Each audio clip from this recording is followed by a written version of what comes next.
সকলোকে অসমীয়া বোৱাৰী চিয়াৰ আন এটি ভিডিঅ'লৈ আপোনালোকক স্বাগতম জনাইছোঁ। আজি মই বনাইছোঁ কেঁচা বুটৰ চাটনি। তেনেতে আহকচোন চাওঁ, পলম নকৰি এই কেঁচা বুটৰ চাটনিখন কেনেকৈ বনালোঁ আহক চাই লওঁ। আশা কৰোঁ ভিডিঅ'টো সকলোৱে শেষলৈকে চাব।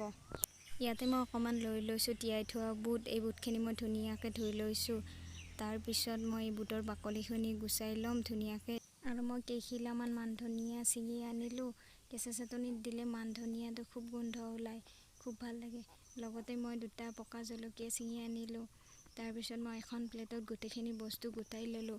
ইয়াতে ল'লোঁ চেলাই থোৱা বুটখিনি, তাৰপিছত 2টা পকা জলকীয়া, মান ধনিয়া পাত কেইখিলা, 4 ফুটা নহৰু, অকণমান আদা।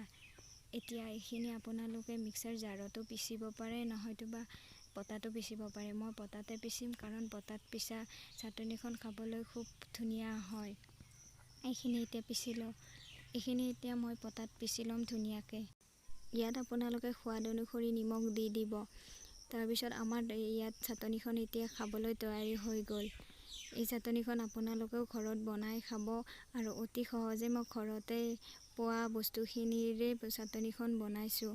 ভিডিঅ'টো চাই যদি আপোনালোকে ভাল লাগে তেনেহ'লে like, share, comment and subscribe কৰি দিব, আৰু লগতে থকা বেল আইকনটো দবাই দিব। এয়াই আছিল আজি মোৰ কেঁচা বুটৰ চাটনি।